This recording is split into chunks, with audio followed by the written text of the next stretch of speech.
मागच्या सीटवर 5 महिलांचा तो प्रकार, बस थेट पोलीस ठाण्यात, हातावर चिकट. नेमकं काय घडलं होतं? शहरातील एका गजबजलेल्या बसस्थानकावर त्या दिवशी नेहमीप्रमाणेच गर्दी होती. लोक आपापल्या कामासाठी धावत होते.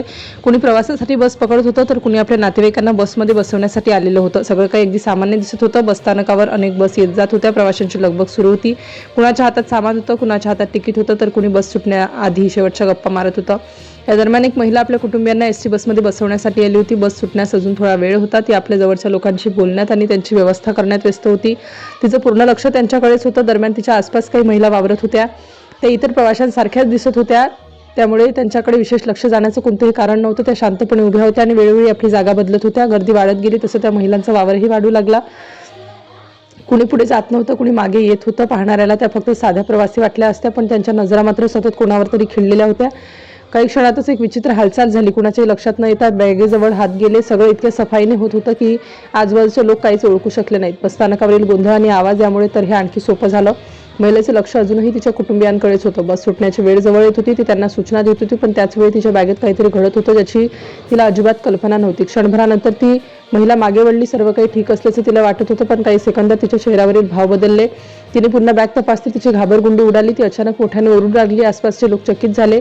नेमकं काय झालं हे जाणून घेण्यासाठी अनेक जण तिच्या भोवती जमा झाले. काही क्षणात एकच गोंधळ उडाला.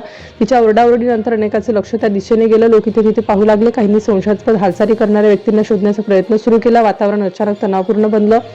याचवेळी कर्तव्यावर असलेल्या वाहतूक पोलिसांचं लक्ष या प्रकाराकडे गेलं. त्यांनी परिस्थिती समजून घेण्यासाठी तातडीने हालचाल सुरू केली. प्रत्येक क्षण महत्त्वाचा होता, कारण संशयित कोणत्याही क्षणी तिथून निघून जाऊ शकत होते. दरम्यान काही महिला बसमध्ये चढल्याची माहिती समोर आली.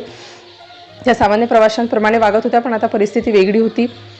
पोलिसांनी तात्काळ त्यांच्यावर लक्ष केंद्रित केलं. बसमध्ये बसलेल्या प्रवाशांना काही समजत नव्हतं. अचानक काही अधिकारी बसकडे धावत आले. त्यांनी जे घडलं पाहून ते प्रवासी हादरले.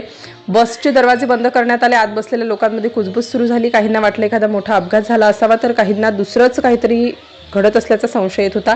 पण खरी गोष्ट अजून समोर आली नव्हती. बस आता आपल्या नियोजित मार्गाने जात होती. चालकाला वेगळ्याच दिशेने जाण्याच्या सूचना मिळाल्या होत्या. बसमधील वातावरण अधिकच गंभीर झालं. प्रवासी खिडक्यांमधून बाहेर पाहत होते. नेमकं कुठं चालला आहोत हा प्रश्न प्रत्येकाच्या मनात होता. थोड्याच वेळात बस एका पोलीस ठाण्याच्या आवारात पोहोचली. हे दृश्य पाहून सर्वांनाच धक्का बसला, कारण सामान्य परिस्थितीत प्रवाशांनी भरलेली बस थेट पोलीस ठाण्यात जात नाही. यानंतर अधिकाऱ्यांनी संशयित महिलांची चौकशी सुरू केली. त्यांची तपासणी करण्यात आली. उपस्थित सर्वजण उत्सुकतेने पुढे काय होणार याची वाट पाहत होते. तपास जसा पुढे सरकत गेला तसं सत्य समोर येऊ लागलं. सुरुवातीला साध्या प्रवासी वाटणाऱ्या त्या महिला एका गंभीर प्रकारात सहभागी असल्याचा संशय बळावू लागला. तक्रार करणाऱ्या महिलेने आपली बॅग तपासल्यानंतर काही वस्तू गायब झाल्याचं सांगितलं होतं. त्यामध्ये महत्त्वाची कागदपत्र, परवाना आणि रोख रक्कम असलेली छोटी पर्स असल्याची माहिती समोर आली. पोलिसांनी अधिक तपास केला असता संबंधित महिलांना ताब्यात घेण्यात आलं. त्यांच्या विरोधात चोरी आणि सामूहिक सहभागासंदर्भातील कायदेशीर कलमानुसार गुन्हा दाखल करण्यात आला. अखेरीस संपूर्ण प्रकाराचा उलगडा झाला. नागपूरमधील बसस्थानकावर एका महिलेची पर्स चोरल्याचा आरोप 5 महिलांवर करण्यात आला होता. महिलेच्या आरडाओरडीनंतर वाहतूक पोलिसांनी तत्परता दाखवत संशयितांना बसमधून बाहेर पाडण्यापूर्वीच रोखलं. बस थेट पोलीस ठाण्यात नेण्यात आली आणि पुढील कारवाई करण्यात आली. पोलिसांच्या सतर्कतेमुळे हा प्रकार उघडकीस आला आणि आरोपींना पळून जाण्याची संधीच मिळाली नाही.